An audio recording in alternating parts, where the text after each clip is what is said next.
Hello friends, welcome to Yaas recipes.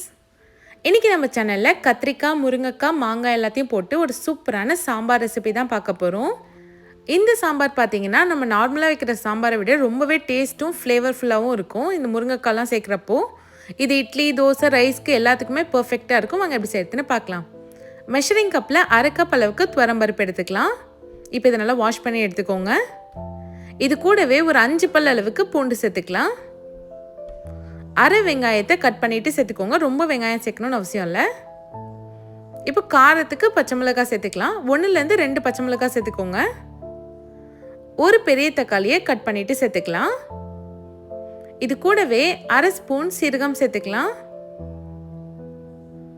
இப்போ அரை spoon மஞ்சள்தூள் சேர்த்துக்கோங்க. 1 ஸ்பூன் போல் உப்பு சேர்த்துருக்கேன். இப்போ பருப்பு முழுகிற அளவுக்கு தண்ணி சேர்த்துக்கலாம். நான் ஒரு 2 கப் போல் தண்ணி சேர்த்துருக்கேன். இப்போ ஒரு கரண்டியை வச்சு இதை லைட்டாக மிக்ஸ் பண்ணி விட்டுருங்க. இப்போ எல்லாமே நல்லா கலந்து வரணும். இப்போ குக்கர் மூடி 3 விசில் வச்சு எடுத்துக்கலாம். பருப்பு நல்லா வெந்து வரணும். இப்போ சாம்பார் தாளிப்பு ரெடி பண்ணிக்கலாம். கடாயில் கொஞ்சமாக எண்ணெய் சேர்த்துக்கோங்க. எண்ணெய் சூடானதும் அரை ஸ்பூன் கடுகு சேர்த்துக்கலாம். கடுகு பொரிஞ்சதும் அரை ஸ்பூன் சீரகம் சேர்த்துக்கோங்க. ஒரு 1/4 ஸ்பூன் போல் வெந்தயம் சேர்த்துக்கலாம். 10 சின்ன வெங்காயத்தை கட் பண்ணி வச்சுருக்கேன், அது இதோடு சேர்த்துக்கலாம். ஒரு 4லேருந்து 5 காஞ்ச மிளகாய் சேர்த்துக்கோங்க. 2 கொத்து கருவேப்பிலை சேர்த்துக்கலாம். அரை ஸ்பூன் பெருங்காயத்தூள் சேர்த்துக்கோங்க. இப்போ இது எல்லாத்தையும் நல்லா வதக்கி எடுத்துக்கலாம்.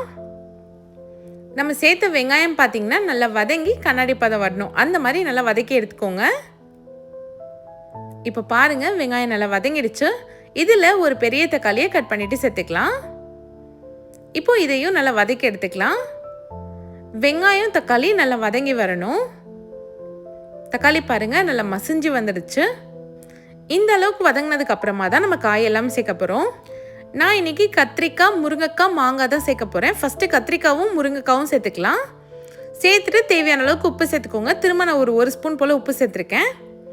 1லேருந்து 2 ஸ்பூன் போல் சாம்பார் பொடி இல்லைனா வீட்டில் அரைச்ச குழம்புத்தூள் சேர்த்துக்கலாம். நான் இன்றைக்கி 4 பேர் சாப்பிட்ற அளவுக்கு தான் சாம்பார் வச்சுருக்கேன். அதனால் 1 ஸ்பூன் சாம்பார் பொடி சேர்த்துருக்கேன். இப்போ இதை நல்லா வதக்கி எடுத்துக்கலாம். அந்த மசாலாவில் பச்சை ஸ்மெல் போகிற மாதிரி வதக்கி எடுத்துக்கோங்க. இப்போ காய் வேகிறதுக்காக நம்ம கொஞ்சமாக தண்ணி சேர்க்க போகிறோம். காய் முழுகிற அளவுக்கு தண்ணி சேர்த்துக்கோங்க. ரொம்ப தண்ணி சேர்க்க வேண்டாம். நான் ஒரு கப் போல் தண்ணி சேர்த்துருக்கேன். இப்போ திரும்பவும் இதை நல்லா மிக்ஸ் பண்ணி விட்டுடலாம். இந்த காய் பார்த்திங்கன்னா ரொம்பவே சீக்கிரமாக வெந்துடும். ஆனால் ரொம்ப நேரம் வேக வைக்கணும்னு அவசியம் இல்லை.